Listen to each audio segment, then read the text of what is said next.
Hello future doctors, welcome to Ved class. Ved class શું છે? જે વિદ્યાર્થી મિત્રોને વેદ ક્લાસની માહિતી ન હોય એની માટે કહી દે કે વેદ ક્લાસ છે 200થી વધુ સ્કૂલોને સર્વિસ પ્રોવાઈડ કરી રહ્યું છે, જ્યારે 10,000થી વધારે વિદ્યાર્થીઓ પણ વેદ ક્લાસની જે એપ્લિકેશન છે એને યુઝ કરી રહ્યા છે. આ વેદ ક્લાસ તમારા માટે ઓનલાઈન ક્રેશ કોર્સ લોન્ચ કરી દીધો છે. જેમાં શું મળે છે તમને? તો કે જે વિદ્યાર્થીઓ આ વેદ ક્લાસના ક્રેશ કોર્સની અંદર જોઈન્ટ થયા છે તેમને દરરોજના 3 કલાકનું લાઈવ લેક્ચર છે તે મળે છે, એટલે કે લાઈવ ઇન્ટરેક્શન સ્ટુડન્ટ અને ટીચર્સનું છે તે થતું હોય છે. લેક્ચરના અંતે તે જ દિવસે જે સિલેબસમાં ચાલી ગયું છે તેની ડીપીપી ટેસ્ટ લેવાય છે, અને અંતે અઠવાડિયામાં એક વખત રવિવારે જે આપણે નીટનો જે ટાઈમ છે તે ટાઈમે 720 માર્કની ટેસ્ટ પણનું આયોજન કરેલું છે. અને થિયરીની અને પ્રેક્ટિસની ટેસ્ટ, એટલે માનો કે તમે કોઈ પણ જાતનું થિયરી યુઝ કરી છે, થિયરી ભણ્યા છો, તેનું પ્રેક્ટિસ તમારે જો કરવી હોય તો એનો સેક્શન પણ એપ્લિકેશનની અંદર અવેલેબલ છે. તમે ટેસ્ટની અંદર કેટલા માર્ક લાવ્યા છો તેની માહિતી, તેનો ડિટેલ રિપોર્ટ પણ તમને એપ્લિકેશનની અંદર આપેલો છે. તમે આ ક્રેશ કોર્સ જોઈન કરો છો, તમને કઈ કઈ માહિતી, કઈ કઈ વસ્તુ પ્રોવાઈડ કરવામાં આવે, કયું કયું મટીરિયલ તમને પ્રોવાઈડ કરવામાં આવે છે? તો કે લાઈવ લેક્ચરનું રેકોર્ડિંગ છે એ તમને મળે છે. લાઈવ લેક્ચરની નોટ, જે આપણે ક્લાસની અંદર ડિસ્કશન થયું હોય એની નોટ પણ પ્રોવાઈડ કરવામાં આવે છે. અને ડીપીપી અને જે ટેસ્ટ લેવામાં આવે છે તેની સોલ્યુશન સાથેની પીડીએફ પણ તમને મળે છે. તો આ ક્રેશ કોર્સની અંદર જોડવા માટે તમારે શું કરવાનું થશે? તો કે તમે પ્લે સ્ટોરની અંદર જાઓ અને એમાં વેદ ક્લાસ સર્ચ કરો, તો તમને બાજુમાં જે આઇકોન તમને બતાવી છે મોબાઈલની અંદર, તેવું તમને એપ્લિકેશન છે તે જોવા મળશે. તેને ઇન્સ્ટોલ કરો, અને કોઈ પણ જાતની ઇન્ક્વાયરી તમારે આ ક્રેશ કોર્સને લગતી હોય તો તમને આ 2 નંબર છે તમને સ્ક્રીનશોટ પર દર્શાવેલા છે, તેની ઉપર તમે ઇન્ક્વાયરી કરી શકો છો. Thank you. ચાલો શરૂ કરીએ આપણે લેક્ચર આજનો. આપણા જેનેટિક્સનું જે છેલ્લું ચેપ્ટર છે એ આ છે. આજે આપણું જેનેટિક પોર્શન છે પૂરો થઈ જશે. કદાચ જેવું લાગતું આપણે આવતીકાલે જેટલું બાકી રહેશે એ આવતીકાલે ચલાવશું. તો આ ચેપ્ટરની અંદર આપણે છે ભણવાનું છે શું? તો કે ખાલી ઉપરથી તમે બ્રીફ જોઈ લો તો તમને ડાયરેક્ટ ખ્યાલ આવી જશે કે આની અંદર કંઈ બધું અઘરું છે નહીં, ખાલી વાર્તા છે. પણ અમુક જે લાઈન છે એ સમજી લેશું તો એ યાદ રાખવી પણ આપણને અઘરી પડશે નહીં. ડાયરેક્ટ છે શું ભણવાની જોઈ લે. તો કે જીવની ઉત્પત્તિ કઈ રીતે થઈ એવું આમાં સમજાવ્યું છે. તો પહેલાં તો આ ચેપ્ટરની અંદર આવશે શું? જીવની ઉત્પત્તિ થઈ, પહેલાં તો પૃથ્વીની ઉત્પત્તિ થઈ હોય, બ્રહ્માંડની ઉત્પત્તિ થઈ હોય, એનું ભણવાનું આવશે કે બ્રહ્માંડ કઈ રીતે બન્યું. ટૂંકમાં એની માહિતી છે, બહુ સ્પેસિફિક વસ્તુ આપેલી નથી. બ્રહ્માંડ બની ગયું, એમાં પૃથ્વી બની, પૃથ્વી ઉપર પાણી ને એ બધું કઈ રીતે આવ્યું, એમાંથી પહેલો કોષ કઈ રીતે બન્યો હશે એ આપ્યું છે. પહેલા કોષ બની ગયો, પછી એમાંથી ધીમે ધીમે ઉદ્વિકાસ થયો છે. આપણે જોયું છે કે મોનેરા બની, મોનેરામાંથી પ્રોટિસ્ટા, પ્રોટિસ્ટામાંથી ફૂગ, ફૂગમાંથી પછી વનસ્પતિ, વનસ્પતિમાંથી પ્રાણી, એ રીતનો આખે આપણે ઉદ્વિકાસનો આખો જે ક્રમ છે એ તો આપણે ભણી ગયા છે, પણ એ કઈ રીતે થયું એ આપણે આમાં જોવાનું છે. હવે આપણે માનીએ છીએ કે ઉદ્વિકાસ થયો છે, તો ઉદ્વિકાસના પુરાવા ક્યાં છે, કે કયા પ્રૂફના આધારે તમે કહો છો કે ઉદ્વિકાસ થયો છે, એટલે કે એવોલ્યુશન થયું છે, કયા પ્રૂફને આધારે કહો છો એ ભણવાનું છે. પછીના 2 ટોપિક છે કે અનુકૂલિત પ્રસરણ એટલે શું? માનો કે એક વ્યક્તિ અહીંયા રહે છે, એ પછી બીજી જગ્યાએ રહેવા જાય તો એમાં કયા પ્રકારના ફેરફાર થાય, એટલે કે અનુકૂળ થવા માટે કઈ રીતના એવોલ્યુશન લાવે છે એ જોવાનું છે. જૈવિક ઉદ્વિકાસ ભણવાનો છે. હવે આ ઉદ્વિકાસ તમે કહો છો, પણ કઈ રીતે ઉદ્વિકાસ થાય છે, એમાં શું ફેરફાર થાય, એના રીતે ઉદ્વિકાસ થાય છે એ ભણવાનો છે. એના આધારે એક હાર્ડી-વેઇનબર્ગનો સિદ્ધાંત છે, જે અત્યારે આપણે કોરોના ઉપર લાગુ પાડીએ તો પણ એમાં પણ આપણે અપ્લાય કરી શકીએ છીએ. હાર્ડી-વેઇનબર્ગનો સિદ્ધાંત એ ભણવાના છે. ને આપણે ઓલું એક સૂત્ર જોયું હતું, a+b² = 1, a² + 2ab + b² = 1, આવી રીતે લખી શકીએ. આવું કર્યું હતું આપણે. એમાં આપણે એવું કીધું હતું કે જો આ ની આવૃત્તિ 0.01 કરતા વધુ હોય તો એમાં ભિન્નતા જોવા મળે છે, એવું આપણે કહ્યું હતું. ખબર છે છેલ્લે SGP માં યાદ આવે છે? એ કોના આધારે કીધું હતું? તો કે એ હાર્ડી-વેઇનબર્ગનો જે સિદ્ધાંત છે એના આધારે આપણે કર્યું હતું. પછીનો ટોપિક છે કે ઉદ્વિકાસનો સંક્ષિપ્ત અહેવાલ, એટલે કે જ્યાંથી શરૂઆત થઈ અત્યાર સુધીમાં કયા ઉદ્વિકાસ થયા અને એમાં કયા ફેરફાર થયા, એવી નાની એવી વાર્તા જેવું આપ્યું છે.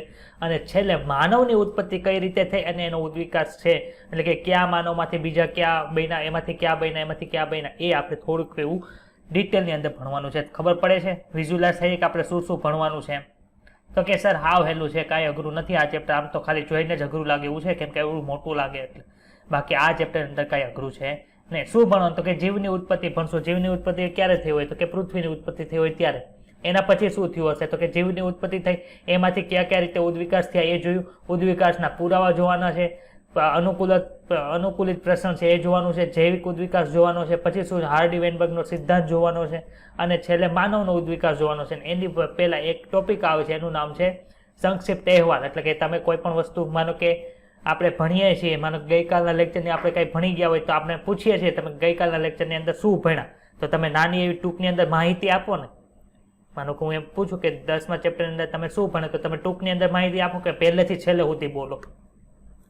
શું કરો? ટૂંકમાં માહિતી આપો, 2-3 લીટીની અંદર એનો સાર આવી જાય એવી રીતે. તો એમાં તે આખો ઉદ્વિકાસ હોય, એનો સંક્ષિપ્ત અહેવાલ એટલે શું કે જે કંઈ થયું છે એનો ટૂંકની અંદર માહિતી છે એ આમાં આપી દીધી હોય છે. તો આપણે આજના ચેપ્ટરનું હવે શરૂઆત કરીએ છીએ કે ઉદ્વિકાસમાં થાય છે શું. તો કે ઉદ્વિકાસીય જીવ વિજ્ઞાન એ જીવન સ્વરૂપમાં પૃથ્વી પર ઇતિહાસનો અભ્યાસ છે. આપણે માનો કે ઇતિહાસ ભણીએ છીએ સામાજિક વિજ્ઞાનમાં, તો આપણા દેશની અંદર શું શું ફેરફારો થયા ને એમાં કોણ આવ્યું, કોઈએ ચડાઈ કરીને ક્યારે એમાંથી આઝાદ થઈ, એ બધું આખો ક્રમ ભણીએ છીએ, એટલે કે આખો વૃત્તાંત ભણીએ છીએ. એવી રીતે આમાં શું થાય છે કે ઉદ્વિકાસીય જે જીવ સ્વરૂપો છે, એટલે કે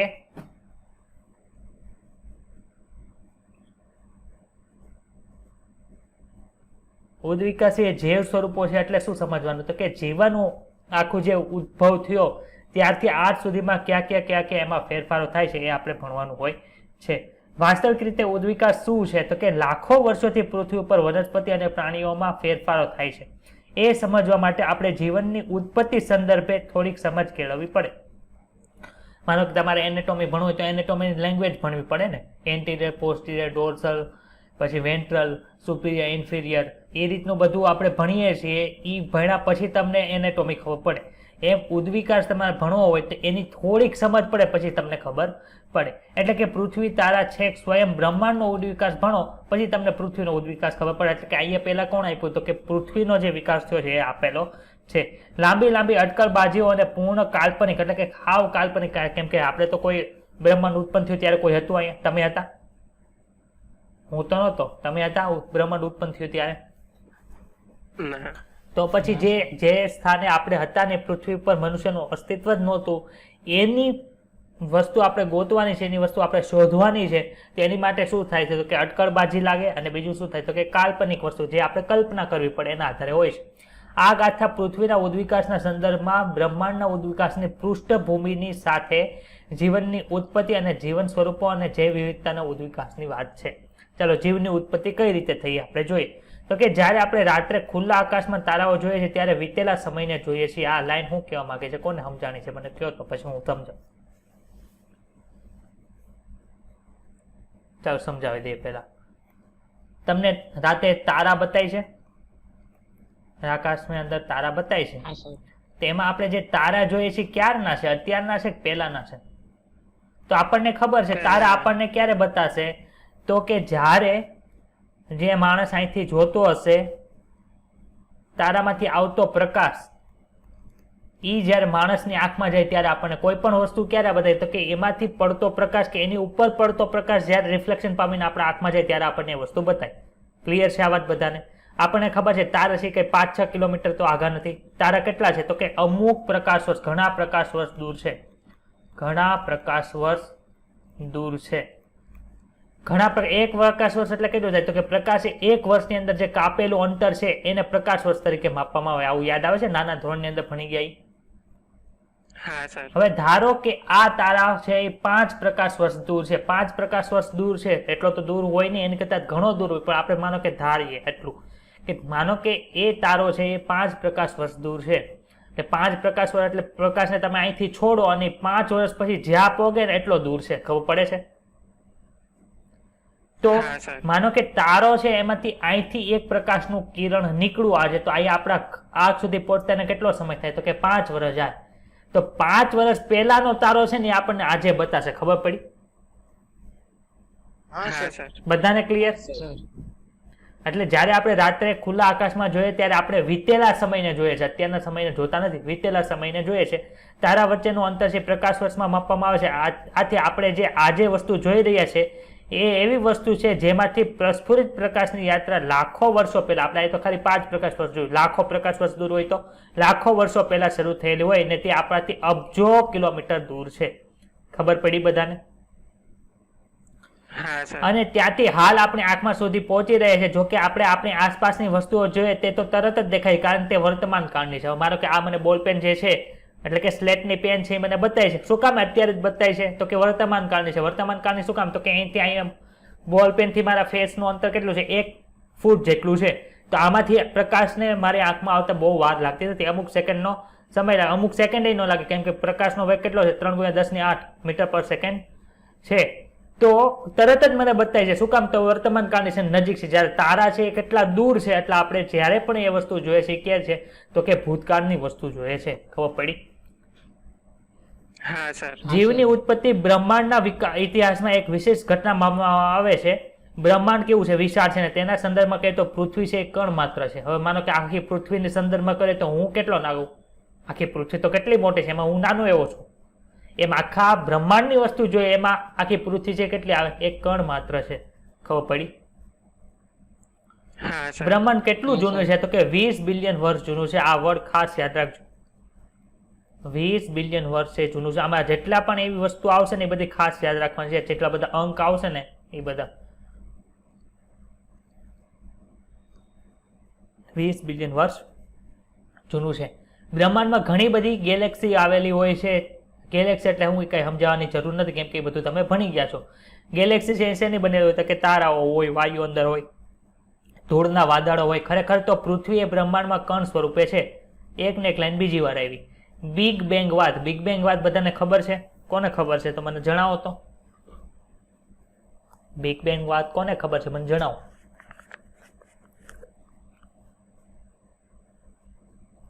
આપણે કઈ સ્પેસિફિક નથી જોવાનું, તો ભણી જ ગયા છો તમે.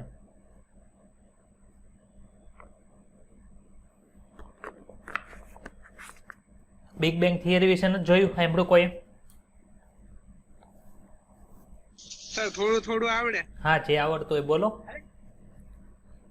સર કરોડો વર્ષ પહેલા આકાશમાં એક મોટો ધડાકો થયો તો એમાંથી સૂર્ય અને પૃથ્વીનું નિર્માણ થયું હતું.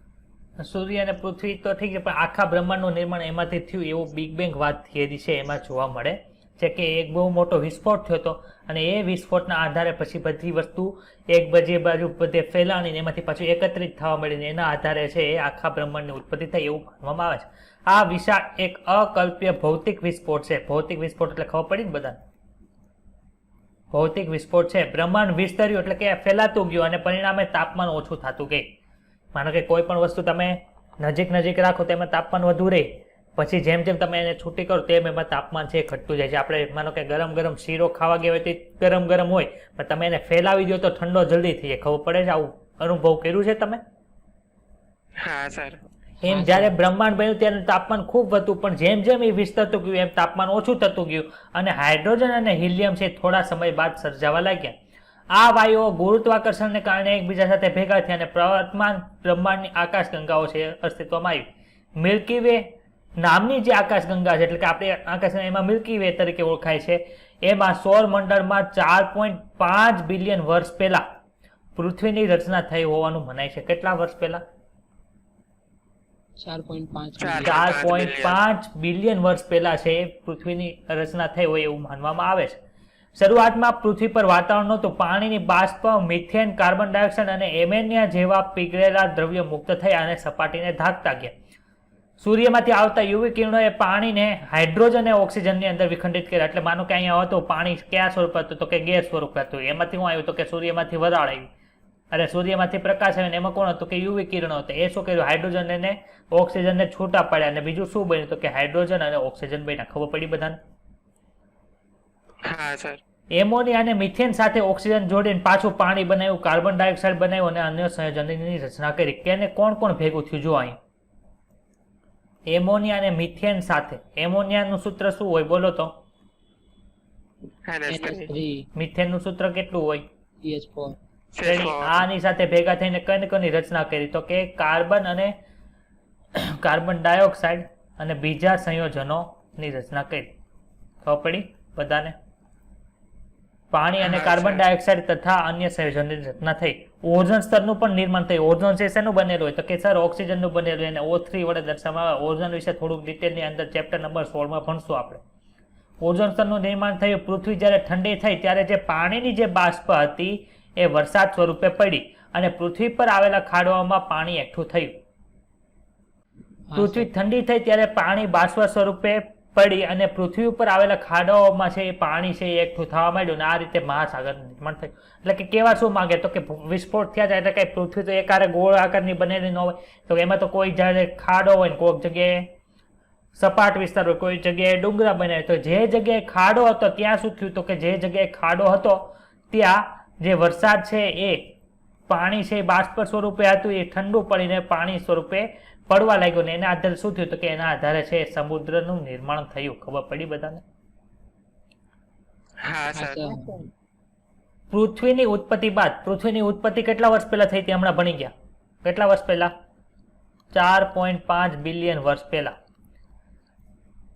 પૃથ્વીનું ઉત્પત્તિ થઈ પછી 500 મિલિયન વર્ષ પછી પૃથ્વી ઉપર જીવ આવ્યો, એટલે કે 4 બિલિયન વર્ષ પહેલા જીવ આવ્યો. 4 બિલિયન વર્ષ પહેલા જીવ છે તે અસ્તિત્વમાં આવ્યો. ખબર પડી બધાને? હા સર. જીવની ઉત્પત્તિ કઈ રીતે થઈ હવે આવ્યું. આપણે ઉપર જે ભણ્યા છે શેનું ભણ્યા તો કે ઉપર જે બધું ભણ્યા એ આપણે પૃથ્વીનું ને બ્રહ્માંડનું ભણ્યા હતા, પણ હવે જીવની ઉત્પત્તિ કઈ રીતે થઈ એ હવે ભણવાનું છે. તેમાં અલગ અલગ વાદ આપ્યા, અલગ અલગ વૈજ્ઞાનિકો આવે એટલે એના વિચારો એકબીજાથી અલગ અલગ હોય, અલગ અલગ વિચાર આવે એટલે એ અલગ અલગ વાદ આપે. તો પહેલા એવું વિચારવામાં આવતા હતા કે જે જીવન છે એ બહારથી આવ્યું છે. જો અહીં લખું, શું જીવન બહારના અંતરિક્ષમાંથી આવ્યું છે? કેટલાક વૈજ્ઞાનિકો એવું માને છે કે તે બહારથી જ આવ્યું છે, એટલે કે પૃથ્વી ઉપર જીવ રહેતા તેની પેલા કોઈક જગ્યાએ જીવ રહેતા હતા, ત્યાંથી કોઈક વસ્તુ આપણી પૃથ્વી ઉપર આવી, ત્યાં પછી જીવનું વિસ્તરણ થયું, એવું અમુક વૈજ્ઞાનિકો માને છે. પહેલાના જે ગ્રીક વિચારકો એવું માને છે, અને જીવના જે એકમો જે છે જે બીજા ગ્રહમાંથી આપણે આવ્યા એને સ્પોર્સ તરીકે ઓળખવામાં આવે છે, જે પૃથ્વી સહિતના વિવિધ ગ્રહોમાં સ્થાનાંતરિત થયા. પેન્સપર્મિયા, એટલે આ જે વાત છે એને શું કહે? પેન્સપર્મિયા વાત તરીકે ઓળખવામાં આવે છે અને અમુક ખગોળશાસ્ત્રીઓને માન્ય છે. બીજો કયો વાત હતો તો કે ઘણા સમય સુધી એવું પણ માનવામાં આવતું કે જીવ છે સડતી કોહવાતી વસ્તુ જેવી કે ઘાસ અને કાદવમાંથી ઉત્પન્ન થયા છે. એટલે કે શું કહેવા માંગે છે તો કે કોઈ પણ વસ્તુ અહીંયા સડતી હોય તેમાંથી કોઈ નવો જીવ પોતાની રીતે જ ઉત્પન્ન થાય છે. એને શું કહેવાય તો કે અજૈવ જનનવાદ તરીકે ઓળખવામાં આવે છે, અથવા તો સ્વયંસ્ફુરિત જનનવાદ, એટલે કે પોતાના રીતે જ તે નવા નવા જીવ છે ઉત્પન્ન થાય છે એવું આમાં કહેવામાં આવે છે. ત્રીજો પ્રયોગ કોણે કર્યો તો કે ત્રીજો પ્રયોગ છે લૂઈ પાસ્ટર નામના વૈજ્ઞાનિકે કર્યો હતો અને એ સાબિત કર્યું હતું કે જીવ છે એ પૂર્વ અસ્તિત્વ ધરાવતા જીવમાંથી જ ઉત્પન્ન થાય છે. આવી એક લાઈન આપણે ભણી ગયા ચેપ્ટર નંબર 8 સ્ટાન્ડર્ડ 11. કોને યાદ આવે છે? કોને યાદ આવે છે? હે? કોષવાદ. હા, કોષવાદ ની અંદર કઈ એવી લાઈન ભણી ગયા હતા? બુધવારે ટેસ્ટ છે ખબર છે ને? પરમ દિવસે જીવ અરે કોષ છે પહેલા અસ્તિત્વ ધરાવતા કોષમાંથી નિર્માણ પામે છે. ઓમની સેલ્યુલા ઈ સેલ્યુલા યાદ આવે છે? હા. રુડોલ્ફ વિર્સો નામના વૈજ્ઞાનિકે આપ્યું હતું. યાદ આવ્યું? હા સર. હા સર.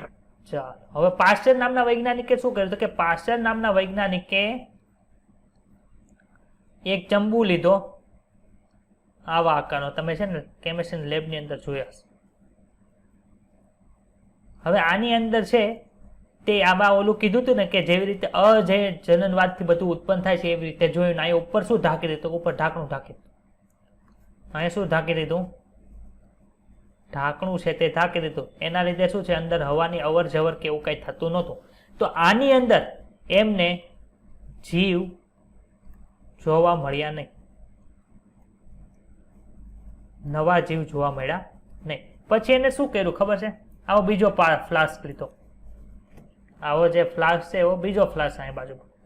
એની અંદર શું કર્યું કે એની ઉપર જે ટોપી, એને એમાં ટોપી પહેરાવી નહીં.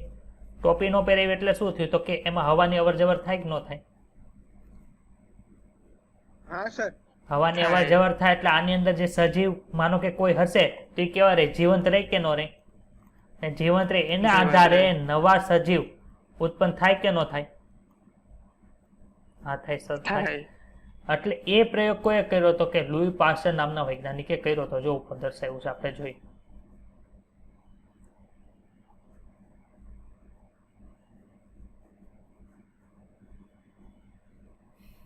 લુઈ પાસ્ટરે સાવધાનીપૂર્વક પ્રયોગ કરી એમણે સાબિત કર્યું કે જીવ છે પૂરું અસ્તિત્વ ધરાવતા જીવમાંથી જ ઉત્પન્ન થાય. તેમણે જોયું કે જંતુ રહિત ફ્લાસ્કમાં મૃત ઈસ્ટને રાખવામાં આવે તો નવો જીવ છે પેદા થતો નથી. જંતુ રહિત ફ્લાસ્ક એટલે કયો? જે પેલા ફ્લાસ્ક હતો જેને આપણે ઢાંક્યો હતો એને સ્ટરીલાઇઝ કર્યો હતો. એટલે કે સ્ટરીલાઇઝ કર્યો હોય એટલે એની અંદર કોઈ પણ જાતનું જીવ જોવા મળે? મને કહો. તમે કોઈ પણ વસ્તુને સ્ટરીલાઇઝ કરો, ઓપરેશન થિયેટરની અંદર તમે બધા જે ફોર્સેપ્સ ને નાઇફ ને બધું યુઝ કરવાના છો તો એને સ્ટરીલાઇઝ કરવાનું, તો એની અંદર કોઈ પણ જાતનું બેક્ટેરિયા કંઈ હોય ને જે એ બધું મારી નાખ્યું હોય. ખબર પડી? તેવી રીતે જે જંતુ રહિત જે ફ્લાસ્ક છે એની અંદર તમે મૃત ઈસ્ટને રાખો અને ઉપરથી ઢાંકણું ઢાંકી દો એટલે એમાંથી નવો કોઈ પણ જાતનો સજીવ છે ઉત્પન્ન થતો નથી. જ્યારે બીજી જે ફ્લાસ્ક છે એમાં શું થાય તો કે એમાં ખુલ્લી હવા દાખલ થાય છે, એમાં મૃત ઈસ્ટમાંથી નવો સજીવ ઉત્પન્ન થતો જોવા મળે છે. એટલે કે જે સજીવ છે એમાંથી નવો સજીવ છે એ ક્યારે ઉત્પન્ન થતો? કે એમાં હવાની અવર જવર ને એવું બધું થતું હતું ત્યારે થાય છે. અને સ્વયંસ્ફુરિતવાદને કાયમી અવગણમાં આવ્યો છે. આપણે અહીંયા જોયું હતું ને, સ્વયંસ્ફુરિતવાદમાં શું થતું હતું કે સડતી વસ્તુ આમને પડી હોય તો એમાંથી નવો સજીવ ઉત્પન્ન થઈ જાય. એને શું કીધું? સ્વયંસ્ફુરિતવાદ તરીકે ઓળખવામાં આવે છે. એને કાયમી છે એ કેવું કરવામાં આવે તો કે અવગણવામાં આવે છે. સ્વયંસ્ફુરિત જનનવાદને કાયમી અવગણવામાં આવ્યો છે. આ બધી વાતોથી એ પ્રશ્નનો જવાબ મળતો નથી કે પૃથ્વી પર સૌપ્રથમ જીવ કેવી રીતે અસ્તિત્વમાં. આ તમે ઉપર ચર્ચા કરી એમાં ખબર પડી જીવ ક્યાંથી આવ્યો એમ? ના સર. તો હવે શું થયું ખબર છે?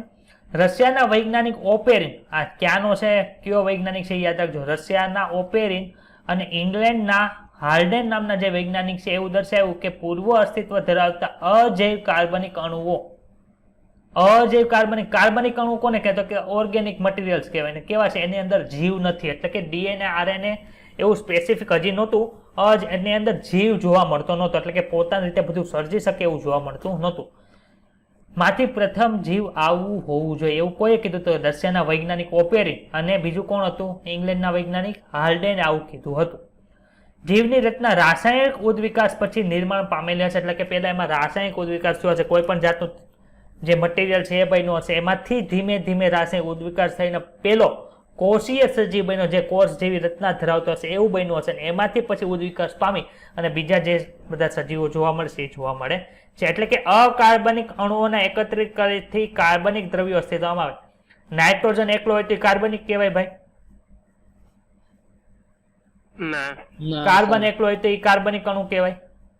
ના. ઓક્સિજન એકલો હોય તો એ કાર્બનિક અણુ કહેવાય? હાઇડ્રોજન એકલો હોય તો એ કાર્બનિક અણુ કહેવાય? ન કહેવાય. તો આ બધા સંયોજન થઈને તમે તો ભણી ગયા ને, CHON આ બધા ભેગા થઈને શું બનાવે? તો કે કાર્બનિક અણુ બનાવે. ભણી ગયા? હા સર. તો આમાંથી જે આ બન્યું એને શું કહેતો? કે એને રાસાયણિક ઉત્ક્રાંતિ અથવા તો રાસાયણિક ઉદ્વિકાસ તરીકે ઓળખવામાં આવે છે. જો અહીં લખ્યું અકાર્બનિક અણુઓના એકત્રીકરણથી કાર્બનિક અણુઓ છે એટલે કે કાર્બનિક દ્રવ્યો છે અસ્તિત્વમાં આવ્યા. ખબર પડી? તે સમયે શું થતું હતું કે પૃથ્વીની પરિસ્થિતિ છે ખૂબ જ ઊંચા તાપમાન વાળી હતી, જ્વાળામુખીના તોફાનો વાળી હતી. વાતાવરણ કેવું હતું કે રેડ્યુસિંગ એટલે કે તમારું શું કહેવાય રિડક્શન કરી નાખે એવા પ્રકારનું, જેમાં મિથેન અને એમોનિયા હતા. તમને ખબર છે રાસાયણિક પ્રક્રિયા બધી જે થાય છે આ પ્રક્રિયાની અંદર આપણે ઉત્પન્ન કરીએ છીએ. ખબર છે? તાપમાન ઊંચું હોય, દબાણ વધારે હોય એવી પ્રક્રિયા હોય તો રાસાયણિક પ્રક્રિયા ઝડપથી થાય. એવું ભણી ગયા તમે કેમિસ્ટ્રીની અંદર. હવે એક વૈજ્ઞાનિક આવ્યા જેનું નામ હતું SL મિલર. શું નામ હતું? SL Miller. ક્યારે? તો કે 1953 ની અંદર. ત્યાં એ શું કર્યું ખબર છે? તો કે પૃથ્વીમાં જે સમય આવો ઉદ્વિકાસ થયો હશે એટલે કે રાસાયણિક ઉદ્વિકાસ થયો ત્યારે જેવી કન્ડિશન હતી એવી ને એવી કન્ડિશન છે એમણે અહીંયા કરી.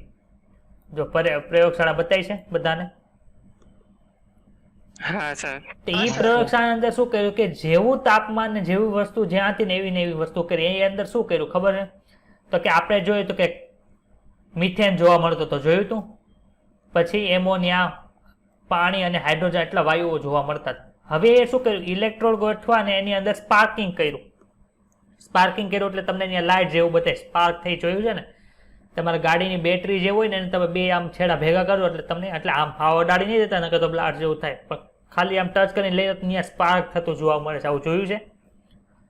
તેવા થાય છે. નીચે શું થાય તો કે અહીંથી એક જગ્યાએથી પાણીનો પ્રવેશ થાય છે ને એની પાણી પાછું ઉપરથી બહાર નીકળી જાય છે એટલે ત્યાં છે ઠંડુ વાતાવરણ મળે. એટલે ઉપર સ્પાર્કિંગ થયું એટલે ત્યાં અહીંયા વચ્ચે ઠંડુ વાતાવરણ મળ્યું એટલે નીચે તમને શું જોવા મળે તો કે પાણીના બિંદુઓ જોવા મળે છે. બીજું શું જોવા મળ્યું કે પાણીના બિંદુ નીચે ભેગા થયા એટલે નીચે કાર્બનિક ઘટકો ધરાવતું પાણી, એટલે કે જે આપણે જોયું હતું ને કે રાસાયણિક ઉદ્વિકાસની લીધે શું મળ્યું કાર્બનિક અણુ જોવા મળતી તમને નીચે જોવા મળે છે. અહીંયા પાછું શું થાય છે તો કે ઉકળતું પાણી જોવા મળે, અહીંથી વેક્યુમ પંપ છે એટલે કે વધારાની જે બધી હવા હોય એ બધી બહાર કાઢી નાખવામાં આવે છે. પાછો આ પ્રયોગ છે એ સતત ને સતત કરવામાં આવે છે. એના આધારે એને શું જોવા મળ્યું કે જે આપણે રાસાયણિક ઉદ્વિકાસ છે એ ખાલી ઓલા વૈજ્ઞાનિકોએ ઓપેરન હાર્ડીને ખાલી કીધું હતું, એ સાબિત કોઈએ કર્યું તો કે એસએલ મિલર નામના વૈજ્ઞાનિકે છે સાબિત કર્યું. ખબર પડી બધાને? એસએલ મિલર ક્યાં ગામનો હતો ભાઈ તો કે અમેરિકાનો હતો. પૃથ્વીના આદિ વાતાવરણ જેવી પરિસ્થિતિ પ્રયોગશાળાનું નિર્માણ કરીને બંધ ફ્લાસ્કની અંદર ક્યાં ક્યાં વાયુઓ લેતા તો કે મિથેન, હાઇડ્રોજન, એમોનિયા અને પાણીની વરાળ લીધી હતી. અને કેટલું તાપમાન રાખ્યું હતું કે ઉપર નહોતું કીધું પણ અહીંયા કીધું 800 તાપમાન કીધું હતું અને કેલ્વિનમાં ફેરવી નાખો તો 800 + 273 કેલ્વિન એડ કરી નાખો એટલે તમને કેલ્વિનમાં મળી જાય. મિશ્ર ઇલેક્ટ્રોડ ગોઠવી અને વિદ્યુત ઉર્જા મુક્ત કરી અને તેમણે જોયું કે તેમાં એમિનો એસિડનું નિર્માણ થયું હતું. એમિનો એસિડ કોણ બનાવે ભાઈ તો કે કાર્બન હોય, નાઇટ્રોજન હોય, ઓક્સિજન હોય, અલગ અલગ પ્રકારની વસ્તુ છે ને એમિનો એસિડ બનાવતા હતા અને એ ભેગા થઈને પ્રોટીન બનાવતું હતું. તો તમને એવું પૂછવામાં કે મિલર જે છે એમણે પ્રયોગ કર્યો તો એમને કાર્બનિક અણુ તરીકે કોણ મળ્યું હતું? શું આન્સર આવશે બોલો તો? Amino acid. ક્લિયર બધાને? આમાં કોઈને કઈ ડાઉટ છે? હવે એક વખત પ્રયોગ થઈ ગયો એટલે પછી બીજા વૈજ્ઞાનિક હકના તો બેહે નહીં.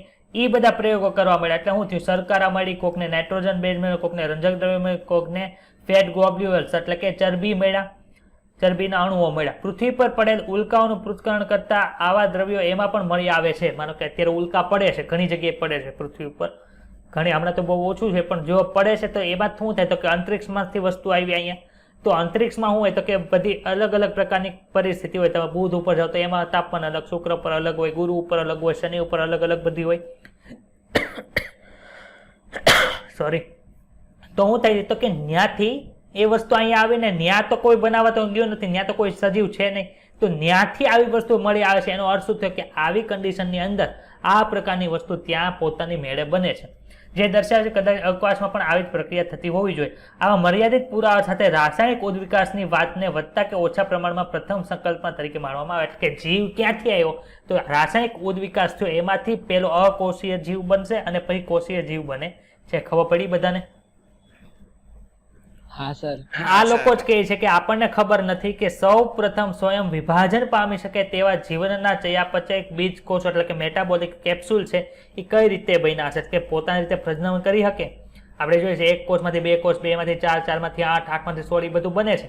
એ તો અત્યારે બને છે. પહેલા સૌથી પહેલા ક્યારે બન્યું હતું એ આ લોકોને પણ ખબર નથી.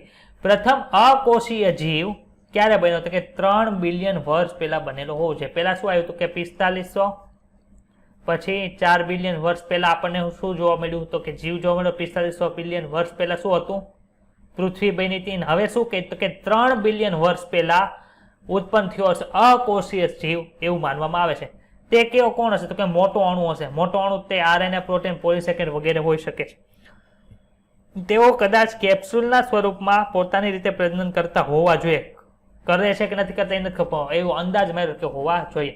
પછી 2000 મિલિયન વર્ષ, અહીંયા પેલા 2 બિલિયન હતું, અહીંયા કેવું છે મિલિયન છે, યાદ રાખજો.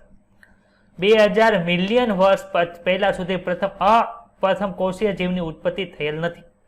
એટલે કે તમે 3000 બિલિયન વર્ષ જોવો અને હમણાં 2000 મિલિયન વર્ષ જોવો, એની વચ્ચેનો જે સમયગાળો જે તમને જોવા મળે છે એમાં તમને કોષીય જીવ આવ્યો હોય એવું તમને સંભાવના મળતી નથી એવું કહે છે. મોટા ભાગે કેવા હતા? એક કોષીય હતા. બધા જ જીવન સ્વરૂપો પાણીના વાતાવરણમાં જતા હતા અને જૈવ જનન પ્રમાણે અજૈવિક અણુ જે આપણે અજૈવિક અણુ જે ઉપર જોયા હતા એ બધામાં ધીમે ધીમે ઉદ્વિકાસની પ્રક્રિયા થઈને પ્રથમ જીવંત કોષ અસ્તિત્વમાં આવ્યો હશે એવું મોટા ભાગે સ્વીકારે છે. કઈ રીતે પ્રથમ કોષીય જીવમાંથી હાલનું જટિલ જૈવ વિવિધ્ય અસ્તિત્વમાં આવ્યું એ રસપ્રદ વાત છે. તેની નીચે ચર્ચા કરેલી છે. કઈ રીતે આવ્યું તો કે પહેલા કોણ હતું તો કે પહેલા હતા રૂઢિગત જે ધાર્મિક સાહિત્ય જે છે એને જોવામાં આવ્યું હતું. એ પ્રમાણે હું કહીશ કે એને વિશિષ્ટ સર્જનવાદ કહેવામાં આવે છે. કોઈ આપ્યો તો કે પ્રથમ શક્યતા મુજબ એ લોકો એવું કહેતા હતા કે આજે જોવા મળતા બધા જ સજીવો છે એ આ જ સ્વરૂપે ઉત્પન્ન થયેલા હોવા જોઈએ.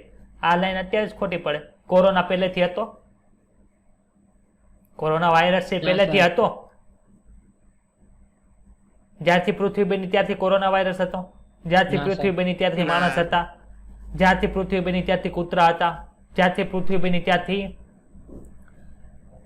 શિયાળ કે વાઘ કે સિંહ એવું બધું હતું? તો કે નહીં, એટલું તો જ્યારથી બન્યું ત્યારથી જ નહોતું, એ તો પછી પછી આવ્યું બધું. ખબર પડી બધાને? બીજી શક્યતા શું કહે છે તો કે ઉત્પત્તિ સમયે જેવી જૈવ વિવિધતા હતી એવી જ જૈવ વિવિધતા છેલ્લે સુધી હશે. તો આપણને જ ખબર છે અમુક વસ્તુ તો લુપ્ત થઈ ગઈ, નવી નવી વસ્તુ સર્જાઈ છે. તો આ બીજી શક્યતા છે એ પણ કેવું છે? ખોટી છે. અને ત્રીજી શક્યતા મુજબ પૃથ્વી છે એ 4000 વર્ષ જૂની છે એવું આ કહે છે વિશિષ્ટ સર્જનવાદ પ્રમાણે. એ તો આપણને ખબર છે 4000 વર્ષ સુધી નથી, આપણે તો ઉપર જોઈએ 4500 બિલિયન વર્ષ પહેલા છે પૃથ્વીનું નિર્માણ થયું હતું. ખબર પડી બધાને? એટલે પહેલી શક્યતા હતી કઈ હતી તો કે વિશિષ્ટ સર્જનવાદ કહેવાય છે. અને વિશિષ્ટ સર્જનવાદની પ્રમાણે શું થાય તો કે પ્રથમ શક્યતા મુજબ પહેલી શક્યતા બધા જેટલા સજીવો છે પહેલેથી જોવા મળશે. બીજું છે જેટલી જૈવ વિવિધતા હતી એટલી જ જૈવ વિવિધતા છેલ્લે સુધી જોવા મળશે. અને ત્રીજું કે 4000 વર્ષ પહેલા પૃથ્વી નિર્માણ થઈ. એટલે કે આ વસ્તુ તો હાવ ખોટી હતી. આ બધા વિચારોને 19મી સદીની અંદર સખત રીતે કેવા કે પડકારવામાં આવ્યા, એટલે કે એને ચેલેન્જ આપી હતી બધા. તો કે કઈ રીતે થયું તો કે HMS બીગલ. HMS બીગલ શું છે તો કે એક પ્રકારના જહાજનું નામ છે. કોનું નામ છે ભાઈ? બોલો તો. આમ છે ને બોલતા ન ફાવે એટલે આ યાદ રાખવાનું. HMS બીગલ કોનું જહાજ છે તો કે ચાર્લ્સ ડાર્વિને HMS બીગલ નામના સમુદ્રી જહાજમાં આખા વિશ્વભરની સમુદ્રી સફર કરી હતી. એમણે શું કર્યું તો કે એમણે તારણ કાઢ્યું કે પૃથ્વી પરના સજીવો માત્ર એકમેક સાથે સામ્યતા ધરાવે છે એવું નથી, પરંતુ વર્ષો પહેલા તેમના પહેલાના સજીવો સાથે પણ તેમની સમાનતા છે. આમાંના ઘણા સજીવો લુપ્ત થયેલા છે. શું કહેવા માંગે છે ભાઈ? કયો તો કે આપણે બધા છીએ તો આપણે બધા એકબીજા સાથે સામ્યતા ધરાવે. શું સામ્યતા તો કે તમારે વાળ છે મારે વાળ છે, તમારે આંખ છે મારે આંખ છે, બે આંખ છે મારે બે આંખ છે, એક નાક છે એક નાક છે, સામ્યતા થઈ. તમારું જેનેટિક મટીરિયલ કોણ છે? ડીએનએ છે. મારું જેનેટિક મટીરિયલ કોણ છે? ડીએનએ. સામ્યતા થઈ કે નથી? અત્યારે જે બધા સજીવો છે એમાં એકબીજા સાથે સામ્યતા ધરાવે. પછી બીજું શું કહે તો કે પહેલાના સજીવો સાથે પણ સામ્યતા ધરાવે છે. એક વાત પ્રમાણે આપણે જોયું છે કે માણસ છે એ કેમાંથી ઉતરી આવ્યો છે, કેમાંથી ઉત્ક્રાંતિ થઈને બન્યો છે? નીચે જ છે. તો કે વાંદરામાંની એક પ્રજાતિ છે એમાં ધીમે ધીમે ઉત્વિકાસ થઈને માણસ બન્યો છે. તો માણસ છે કોની સાથે પછી સામ્યતા ધરાવે તો કે પહેલા જે વાંદરા ધરાવતો વાનર પ્રજાતિ હતી એને આજે સામ્યતા ધરાવે છે. ખબર પડી? હા સર. બીજું શું લખ્યું કે ઘણા સજીવો લુપ્ત થયેલા છે. તો આપણને ખબર જ છે. ખબર છે કે નથી ખબર? હા સર. હા, સર. પૃથ્વીના ઇતિહાસમાં વિવિધ સમયગાળામાં અમુક સજીવો લુપ્ત થયેલા છે, જેની સાથે અમુક નવા સજીવો પણ ઉતરી આવ્યા છે. જીવ સ્વરૂપો છે ક્રમશઃ ઉદ્વિકાસ પામેલા છે અને કોઈ પણ વસ્તી લક્ષણોમાં રહેતી વિવિધતાને લીધે સ્થાયી હોય છે. માનો કે એક ખેતર છે એમાં ઘાસ ખાલી ઉગાડેલું છે ને એમાં 100 હરણ તમે પૂરી દો છો, તો એ 100 હરણને તમારે અંદરથી કાંઈ નાખવાનું નહીં ને અંદરથી કાંઈ બહાર લેવાનું નહીં, તો તમે જોશો કે અમુક દિવસ પછી બધા હરણ મરી જાય. શું કામ? કે ઘાસ જ નથી. ઘાસ બધું તો ખાઈ ગયા. ખબર પડી? એની જગ્યાએ એમાં હા, વિવિધતા સર. મૂકી દીધી હોય કે ઘાસ છે, હરણ છે, 2-3 વાઘ પૂરેલા છે અંદર, તો શું થશે તો કે આખું છે વિવિધતા છે એને લીધે એ આખું નિયંત્રણ રહે છે. તો આ જો લખ્યું કોઈ પણ વસ્તી લક્ષણોમાં રહેતી વિવિધતાને લીધે થાય છે. માનો કે વિવિધતા જ ન હોત તો સ્થાયીપણું રહેત, નાશ પામી જાય. એવી લાક્ષણિકતા કે જે કેટલાકને પ્રાકૃતિક પરિસ્થિતિ, હવામાન, ખોરાક, ભૌતિક ઘટકો વગેરેમાં વધુ સારી રીતે ટકી રહેવા સક્ષમ બનાવે છે. આ પરિસ્થિતિ ઓછા સક્ષમ હોય એને પાછળ રાખી દે છે. આ માટે બીજો શબ્દ છે વ્યક્તિગત અથવા તો વસ્તી માટે વાપરી શકાય એવી વસ્તીની યોગ્યતા. તમને ખબર છે MBBS માટે કેટલી સીટ છે? માનો કે 100 સીટ છે, તમારે 100-150 અરે 500 જણા. તો આમાંથી જેની મહેનત સારી હશે એને 100 સીટની અંદર વારો આવશે, બાકી બધા પાછળ રહી જાય. ખબર પડે છે? તો આને આપણે શું કહે કે નીટની પરીક્ષા માટે આપવા પડતી યોગ્યતા. તમે કેટલી યોગ્યતા કરો છો એના આધારે તમને MBBS ની સીટ મળે. એટલું સમજાણું બધાને? એવી રીતે માનો કે સિંહ નો આપણે વિચાર તો સિંહ છે એમાં હરણ છે, તો હરણ જો ખૂબ જ દોડતું હશે તો સિંહને ખાવાનું નહીં મળે. 4-5 સિંહ હશે ને એક જ હરણ છે જે ઝડપથી દોડશે એને ખાવાનું મળશે, બાકી બીજા બધા સિંહ છે એ પાછળ રહી જશે. એટલે કે જેની પાસે યોગ્યતા હશે એ આગળ હાલશે, જેની પાસે યોગ્યતા નહીં હોય એ પાછળ રહી જવાના છે. એવું કોઈએ કીધું હતું તો કે એવું છે ડાર્વિને કીધું હતું. આખરે ડાર્વિનના મતે યોગ્યતા એટલે કે આપણે નીટની માટે તમારે યોગ્યતા જોતી હોય તો શું કરવું પડે? મહેનત કરવી પણ બધું કરવું પણ નીટ ડાર્વિનના મતે યોગ્યતા એટલે શું? તો કે તે ફક્ત પ્રજનન ક્ષમતા અથવા તો પ્રજનન યોગ્યતા. પ્રજનન યોગ્યતા એટલે શું? કે જેઓ પર્યાવરણમાં સારી યોગ્યતા કેળવે છે અને તેઓ બીજા કરતાં વધુ સંતતિ ઉત્પન્ન કરી શકે છે, તેથી તે વધુ સમય માટે ટકી છે અને કુદરત તેને પસંદ કરે છે, જેને શું કહેવાય? નૈસર્ગિક પસંદગી તરીકે ઓળખવામાં આવે છે. હવે સર નૈસર્ગિક પસંદગી નવો શબ્દ એવો સમજે. ઘણા બધા સિંહ છે, ઘણા બધા હરણ છે. જો હરણ દોડશે નહીં તો હરણની જાતિ નાશ પામશે, અને સિંહ જો એટલું દોડશે નહીં તો સિંહ છે એ નાશ પામી જાય. હવે બંનેને જીવવું હોય તો શું કરવું પડે? તો કે બંને પોતાની યોગ્ય રીતે બધું કરવું પડે. ઓલાને ખોરાક ગોતતું રહેવું પડે, કોને? હરણને ઘાસ પાણી બધું ગોતતું રહેવું પડે, એટલે એની પ્રજાતિ વિકસે પ્રજનન કરીને. હવે સિંહ છે તો સિંહને પોતાની વસ્તી વધારવી હશે તો હું ખોરાક હશે તો પ્રજનન કરી શકશે ને, બાકી તો એને શક્તિ જ નહીં, પ્રજનન ક્યાંથી કરશે? નવી સંતતિ કઈ રીતે ઉત્પન્ન કરશે? આમને મરી જશે. તો એને શું કરવું? તો ખોરાકની શોધ કરવી પડશે. જો ખોરાકની શોધ ક્યારે કરશે? તો કે એ સક્ષમ હશે તો એ ખોરાકની શોધ કરશે ને એને આધારે એ પોતાને જીવશે અને પોતે વધુ પ્રજનન કરશે, એટલે પોતાની જે પ્રજાતિ છે, પોતાની જે આખું જે કુટુંબ છે એને જાળવી રાખશે. તો જે વધુ પ્રજનન કરવા માટે સક્ષમ હોય એને કુદરત પસંદ કરે છે. ખબર પડી? એને નૈસર્ગિક પસંદગી કહેવાય. આમાં કોઈને કઈ ડાઉટ હોય તો બોલો. ના સર. ના સર. આવું કોઈએ કીધું? ડાર્વિન. આવું છે ચાર્લ્સ ડાર્વિને કીધું.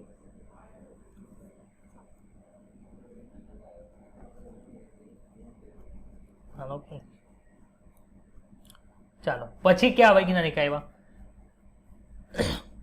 પ્રકૃતિવિદ છે આલ્ફ્રેડ વાલેસ. આલ્ફ્રેડ વાલેસ છે એમણે શું કર્યું કે જ્યારે ડાર્વિન છે એની ક્ષેત્રની અંદર જ્યાં જ્યાં આવી શોધ કરતા ત્યારે એ જ સમયે તેમણે મલય આર્કીપેલાગો ક્ષેત્રની અંદર કામ કર્યું, એટલે કે એક પ્રકારનો શું કહેવાય પૃથ્વીનો ભાગ છે જેને મલય આર્કીપેલાગો તરીકે ઓળખવામાં આવે છે.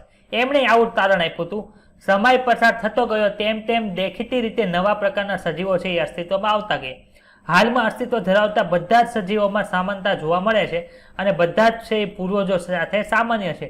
તેમ છતાં આ પૂર્વજો પૃથ્વીના ઇતિહાસના વિવિધ સમયે હાજર હતા, કેમ કે પ્રકલ્પી યુગને અલગ અલગ જે બધા યુગો હતા ત્યારે પૃથ્વીનો ભૂસ્તરીય ઇતિહાસ છે એ પૃથ્વીના જૈવિક ઇતિહાસ સાથે ખૂબ જ સમાનતા ધરાવે. સર આ લાઈન નો સમજ તો આપણને ખબર છે આપણી પૃથ્વી છે એમાં અલગ અલગ લેયર છે. ખબર છે બધાને આવું? હા સર. હા લેયર. ચાલો લેયર બનાવે, ડ્રોઈંગ કરો. ચલો સર અમને 11-12 ની અંદર સાયન્સની અંદર ડ્રોઈંગ કરવા જ નથી મળતું. તમે કરો ત્યારે ડ્રોઈંગ થાય, બાકી ડ્રોઈંગ થાય જ ડ્રોઈંગ નીટમાંથી ઊંચા ડ્રોઈંગ કરો. ચાલો આ પૃથ્વીના અલગ અલગ પડ છે અથવા તો અલગ અલગ સ્તર છે. ખબર પડી બધાને? હવે શું આપણે ઉપર જે સ્તર જોવા મળે છે પહેલેથી એ જ અસ્તિત્વ ધરાવતું હશે? માનો કે તમે ખાડો ખોદો ને તો તમને અલગ અલગ પ્રકારના તમને આમ શેડ બનતા જોવા મળે, કે અમુક માટી છે એ રતાશ પડતી છે, અમુક છે ભૂખરા રંગની છે, અમુક છે કાળી માટી છે, એ રીતના તમને લેયર જોવા મળે. તો ઘણી એવું હશે, માનો કે આ લાલ કલરનો જે છે, લાલ કલરનો જે તમને બતાય છે પૃથ્વીનો લેયર, એ જ્યારે સૌથી ઉપર હશે ત્યારે છે શું જોવા મળતું હશે? તો કે માનો કે ડાયનાસોર જોવા મળતા. હવે શું થયું? ડાયનાસોર નાશ પામી ગયા, એટલે બધા એના અસ્થિ ત્યાં પડ્યા રહ્યા. પછી થયું તો કે જેમ જેમ સમય ગયો એમ એની ઉપર બીજું સ્તર બનતું ગયું, એની ઉપર બીજું સ્તર બનતું ગયું. એટલે તમે ખોદાણ કરો ને એટલે તમે જેમ નીચે નીચે જાઓ ને એમ તમને ભૂસ્તરીય ઇતિહાસ ખબર પડે. ખબર પડી બધાને આ લાઈન? ભૂસ્તરીય ઇતિહાસ કેવી રીતે ખબર પડ્યો? હવે શું થાય? એ ભૂસ્તરીય ઇતિહાસની અંદર જેમ જેમ તમે ખોદો, જેમ જેમ તમે ખોદાણ કરતા જાવ એમ તમને ત્યાં અસ્થિ પણ મળતા જાય. અત્યારે તમને ઘણી જગ્યાએ તમે જોયું હશે, એવું ન્યૂઝ પણ સાંભળ્યા, આ જગ્યાએ આ ડાયનાસોરના અસ્થિ મળ્યા, આ જગ્યાએ આ માનવના તમને પુરાવા મળ્યા. તેની આજે શું થયું? તો કે એ ભૂસ્તરીય ઇતિહાસ સાથે જે સજીવો સંકળાયેલા હશે એનો તમને ઇતિહાસ પણ એ ખબર પડી જાય. પૃથ્વીના જૈવિક ઇતિહાસ સાથે સમાનતા ધરાવે છે. ખબર પડી? હા સર. આના ઉપરથી તારણ શું નીકળે છે? તો કે પૃથ્વી છે ખૂબ જૂની છે અને અગાઉના વિચારો મુજબ તે હજારો વર્ષો જૂની નહીં પરંતુ અબજો વર્ષ જૂની છે. તો સર અમને ખબર જ છે કે પૃથ્વી છે અબજો વર્ષ જૂની છે. ક્લિયર એટલી વસ્તુ? આમાં કોઈને કઈ ડાઉટ હોય તો બોલો. ના સર. તો આપણે બે વસ્તુ ભણી ગયા. કઈ કઈ વસ્તુ ભણી ગયા સર? તો કે બે વસ્તુમાં તો અમે સર આ ભણ્યા, જીવની ઉત્પત્તિ કઈ રીતે થાય છે એ ભણ્યા. બીજું શું જોઈએ? જીવન સ્વરૂપોનો ઉદ્વિકાસ કઈ રીતે થાય. એમાં બે વૈજ્ઞાનિકો આપણે જોયા હતા. ક્યાં ક્યાં હતા? તો એક તો હતા ચાર્લ્સ ડાર્વિન અને બીજા કયા વૈજ્ઞાનિક હતા મલય આર્કિપેલાગોમાં કાર્ય કર્યું એ? Alfred Valles.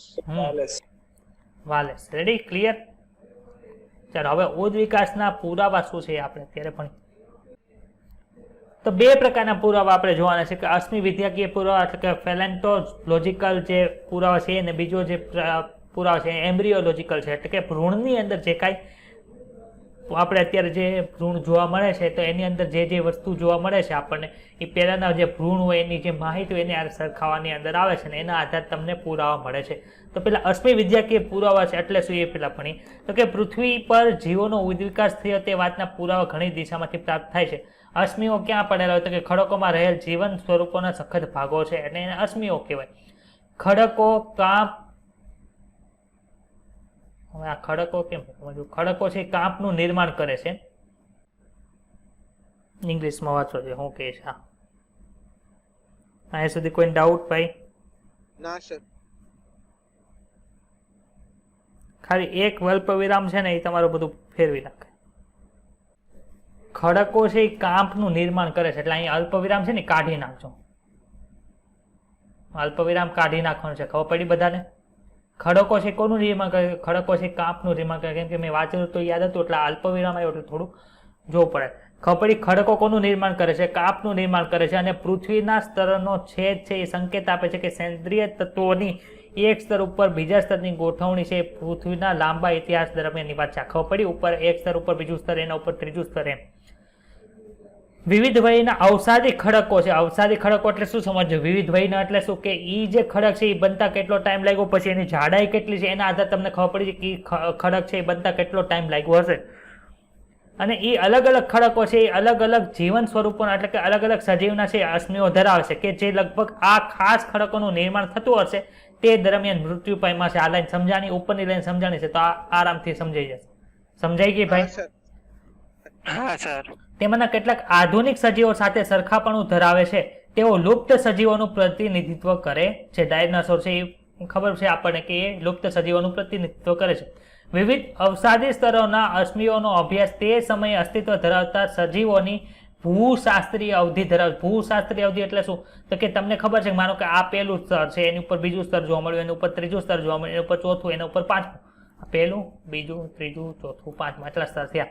તો તમને ખબર પડી જાય કે આ સ્તર બનતા એટલો ટાઈમ, આ સ્તર એટલો ટાઈમ, આ સ્તર એટલો ટાઈમ. માનો કે ચોથું સ્તર છે ત્યાં કોઈને તમને અશ્મિ મળ્યા તો એના આધારે જે આ જમીનનો બનવાનો જે ટાઈમ છે એના આધારે તમને એ અશ્મિ ધરાવતા જે સજીવો છે ક્યારે નાશ પામ્યા છે એનો આધાર ખબર પડે. એટલે તમને સમયનો અંદાજો કોના આધારે રાખ્યો તો કે જમીન બનવાના ટાઈમ આધાર, એટલે એને શું કે ભૂશાસ્ત્રીય અવધિ તરીકે ઓળખવામાં આવે છે. આ અભ્યાસ દર્શાવે છે કે જીવન સ્વરૂપોમાં સમય સાથે બદલાવ થાય છે અને કેટલાક જીવ સ્વરૂપો અમુક ભૂશાસ્ત્રીય સમયગાળા સુધી ફેરફાર પામતા નથી.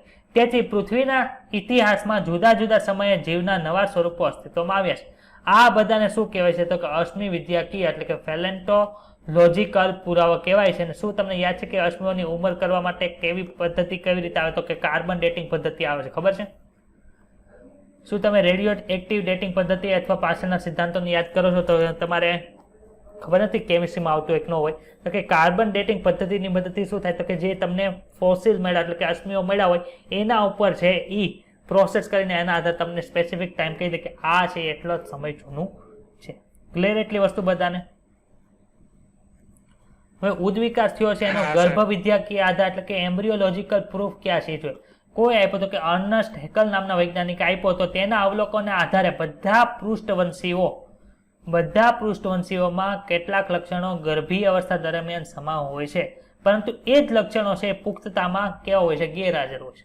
ઉદાહરણ તરીકે માનવ સહિતના બધા જ પૃષ્ઠવંશીઓ જ્યારે ગર્ભાવસ્થા હોય ત્યારે ગર્ભનું જે માથું જે છે એટલે કે શીર્ષની પાછળ છે એ અવશેષ ઝાલર જોવા મળે છે, પરંતુ જ્યારે પુખ્ત મત્સ્ય બની જાય એટલે કે જ્યારે એનો જન્મ થાય છે ત્યારે ખાલી મત્સ્યની અંદર જ કાર્યરત હોય છે. આપણે જે માનવ છે એની અંદર છે એ જોવા મળતું નથી.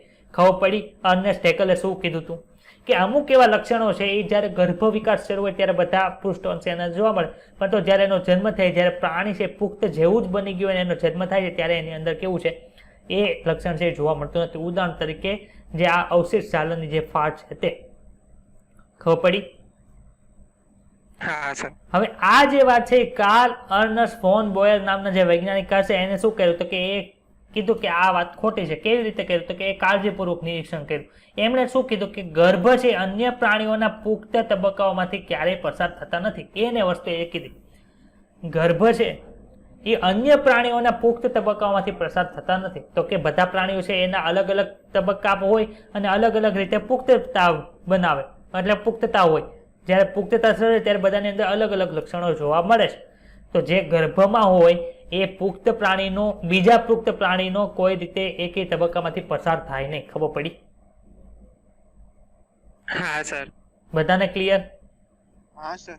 ઓકે સર હા આપણે પરોક્ષ વિકાસ પણ સમજી શકીએ ને, મતલબ એક પ્રકારે તો શું અહીંયા જે કહે છે તો એ પ્રમાણે પરોક્ષ વિકાસ થઈ શકે ને? પરોક્ષ ની અંદર જ થાય ને. પૃષ્ઠવંશીમાં કયું જોવા મળતું હતું?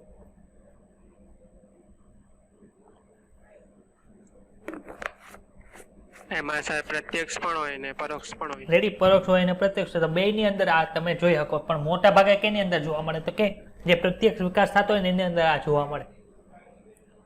મનુષ્ય છે, મનુષ્યનો હા, વિકાસ સર. પરોક્ષ છે કે પ્રત્યક્ષ છે? પ્રત્યક્ષ. રેડી, ખબર પડી? તો એવી રીતે તમે બીજી વસ્તુ જો મત્સ્યની અંદર છે તો અમુક મત્સ્યની અંદર પ્રત્યક્ષ છે અને અમુક મત્સ્યની અંદર પરોક્ષ છે. તો એમાં શું થાય છે? તો કે એની અંદર જે અમુક લક્ષણો છે એની ઉપર તમે નિરીક્ષણ કરો તો તમને આ રીતના લક્ષણ છે એ જોવા મળે. ખબર પડી? હા સર. ઓકે, ચાલો હવે એક નીચે ટોપિક આપણે ભણીએ. કમ્પેરેટિવ એનેટોમી અને મોર્ફોલોજીકલ સ્ટ્રક્ચર.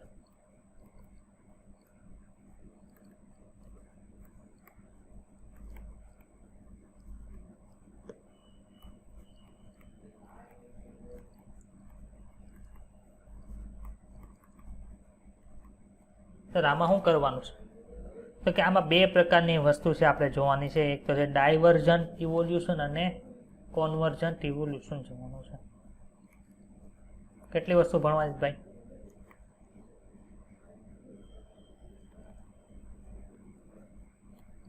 Divergent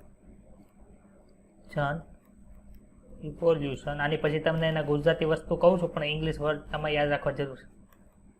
કોન્વર્જન્ટ evolution.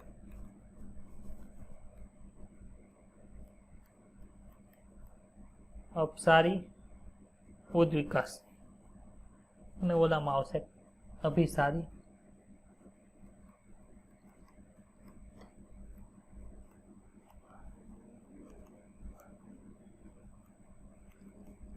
ચાલો કેન્દ્રાભિસારી એવું નામ સાંભળ્યું છે? હા હા સર. કેમ આવે? તો કે બહિર્ગોળ લેન્સ છે એ આવું કરે. અને શું કહેતા હતા? કેન્દ્રાભિસારી કહેતા હતા. એટલે શું થાય છે? તો કે છૂટી છૂટી વસ્તુ એ ભેગી થાય. અભિસારી એટલે શું થયું?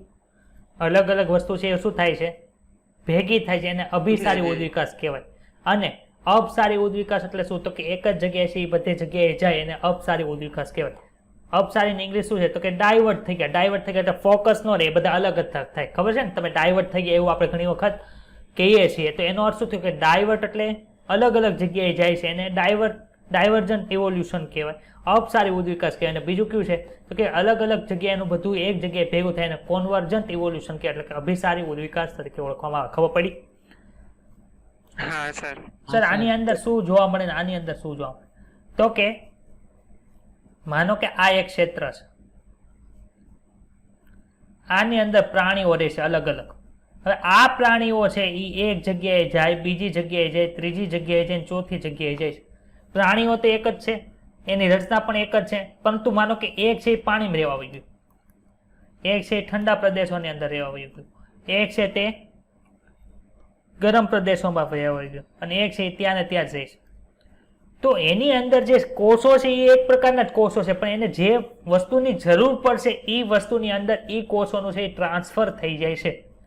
એટલે શું થયું? પ્રાણીઓ એક જ છે, એની અંદરની રચના છે કેવી છે? એક જ છે, પરંતુ અલગ અલગ જગ્યાએ ગયા એને લીધે એની અંદર છે થોડોક ફેરફાર થાય છે. એને લીધે શું થાય? તો કે એને લીધે આ જે ઉદ્વિકા છે એને ડાયવર્જન્ટ ઇવોલ્યુશન તરીકે ઓળખવામાં આવે. જો ઉદાહરણ છે, કોષ એક જ હોય પણ એને જેની જરૂર પડે એ પ્રમાણે એનું ફેરફાર થાય છે. આ શું છે? બોગનવેલ છે. અને એની બાજુ જોવા મળશે શું છે? કુકરબીટા છે. એની અંદર બંનેની અંદર શું થાય છે તો કે આની અંદર છે કક્ષ કલિકા જે છે એ કેમાં ફેરવાઈ ગઈ તો કે કાંટાની અંદર ફેરવાઈ ગઈ. અને આની અંદર જે કોષો છે એ જ તે એની અંદર ફેરવાય તો કે પ્રકાંડ સૂત્ર એટલે કે એની અંદર ફેરવાઈ જાય છે. એટલે કોષો એક જ પ્રકારના છે પરંતુ એ જે કાર્યની અંદર જરૂર પડે એની અંદર ફેલાઈ ગયા કેમ કે એ અલગ અલગ દિશાની અંદર રહી છે એટલે તેને શું કહેવાય ડાયવર્જન્ટ શું કહેવાય ડાયવર્જન્ટ ઇવોલ્યુશન તરીકે ઓળખવામાં આવે. ખબર પડી બધાને? હા સર. એની અંદર રચના કરતા કોષો કેવા હોય સમાન. સમાન. રચના કરતા કોષો સમાન. હવે શું છે ખબર છે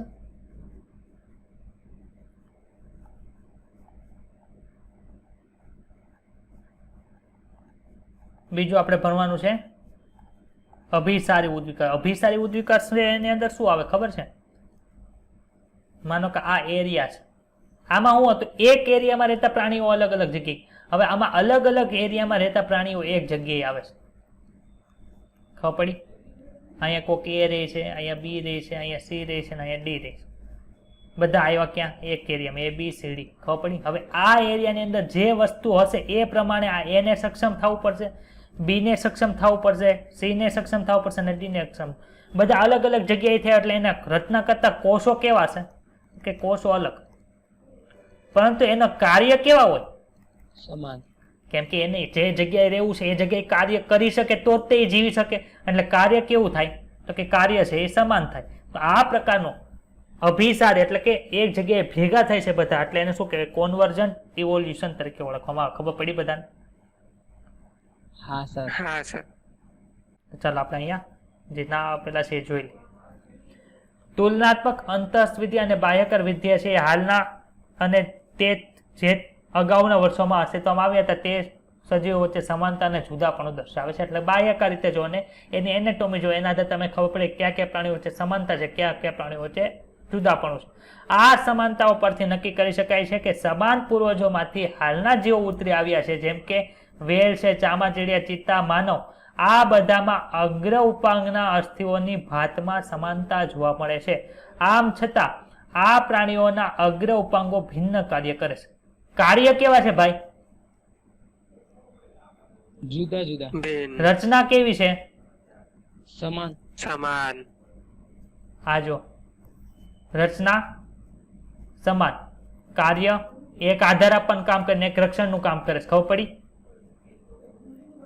એવી રીતે આમાં જો માનવમાં જે અગ્ર ઉપાંગ છે એની અસ્થિ જો ભુજાસ્થિ, ભુજાસ્થિ, ભુજાસ્થિ અને ભુજાસ્થિ બતાવે છે. ભુજાસ્થિ જેવું બધાને.